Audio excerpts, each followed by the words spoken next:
قبر کی پہلی رات کا منظر کیسا ہوگا؟ یہ ایک ایسا سوال ہے جس کی تلاش میں ہر دوسرا شخص نظر آتا ہے۔ آج ہم اس سوال کا جواب آپ کے لیے اسلامی نقطہ نظر سے لے کر حاضر ہوئے ہیں۔ اس کے علاوہ آپ کو یہ بھی بتائیں گے کہ آخر قبر انسان کو کیسے پکارتی ہے؟ کیا یہ پکار انسان کو سنائی دیتی ہے؟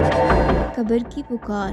حضرت ابو سعید خدری رضی اللہ تعالیٰ عنہ سے روایت ہے کہ سرور کائنات صلی اللہ علیہ وسلم نے فرمایا، لوگوں، لذتوں کو ختم کرنے والی موت کو کثرت سے یاد کیا کرو۔ قبر ہر دن اپنے مردوں سے خطاب کرتے ہوئے اعلان کرتی ہے، میں غربت اور تنہائی کا گھر ہوں، مٹی اور کیڑوں کا گھر ہوں۔ جب مومن کو دفن کیا جاتا ہے تو قبر اسے مرحبا کہتے ہوئے خوشخبری سناتی ہے کہ میری پشت پر چلنے والوں میں تو بڑا محبوب تھا، آج میں تیری ہو گئی اور تو میری طرف آ گیا، تو اب میرے احسان کو دیکھ لے گا۔ یہ کہہ کر قبر تا حد نگاہ کشادہ ہو جاتی ہے اور جنت کا دروازہ اس کے لیے کھول دیا جاتا ہے، جہاں سے اس کو جنت کی تازہ ہوا آتی رہتی ہے۔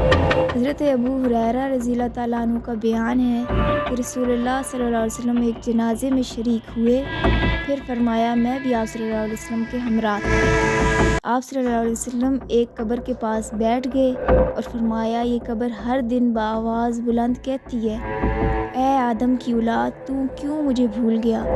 کیا تجھے یہ معلوم نہیں کہ میں تنہائی کا گھر، غربت کا گھر، وحشت کا گھر، کیڑے مکوڑوں کا گھر ہوں؟ میں بہت تنگ گھر ہوں، مگر اللہ جس کے لیے کشادگی کا حکم فرمائے گا اس کے لیے کشادہ ہو جاؤں گا۔ اس کے بعد آپ صلی اللہ علیہ وسلم نے فرمایا، اے قبر، تو یا تو جنت کا چمن ہے یا پھر آگ کا ایک تندور۔ حضرت ابو حجاج رضی اللہ تعالیٰ عنہ سے روایت ہے کہ رحمت عالم صلی اللہ علیہ وسلم نے فرمایا، مردہ جب قبر میں رکھا جاتا ہے تو قبر اس کو کہتی ہے، اے آدم، تو ہلاک ہوا، تجھے کس چیز نے مجھ سے دھوکے میں رکھا؟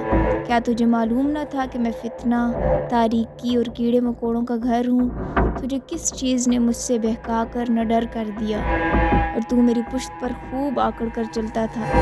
اگر وہ مردہ نیک ہوتا ہے تو اس کی طرف سے قبر کو جواب دینے والے جواب دیتے ہیں، اے قبر، تو دیکھ تو صحیح اس کے اعمال کیسے ہیں، یہ اچھائی اختیار کرتا تھا اور برائی سے باز رہتا تھا۔ یہ سن کر قبر کہتی ہے کہ بے شک یہ نیک تھا، اب میں اس کے لیے سرسبز ہو جاتی ہوں۔ مردے کا جسم اس وقت منور ہو جاتا ہے اور اس کی روح اللہ تعالیٰ کی طرف بھیج دی جاتی ہے۔ حضرت عبداللہ بن عبید رضی اللہ تعالیٰ عنہ سے روایت ہے کہ رسول اللہ صلی اللہ علیہ وسلم نے فرمایا، مردہ قبر میں بیٹھتا ہے اور ان لوگوں کے پیروں کی آواز بھی سنتا ہے جو اس کے جنازے کے ساتھ قبر تک گئے ہوں۔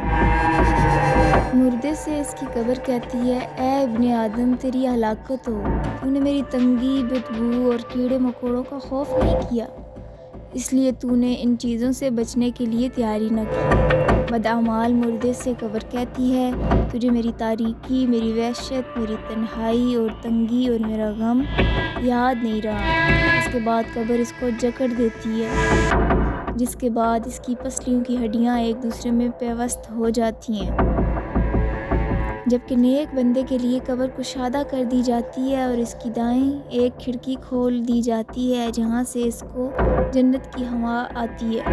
اللہ پاک ہم سب کو قبر کے عذاب سے بچائے اور ہم کو نیک اعمال کرنے کی توفیق عطا فرمائے، آمین۔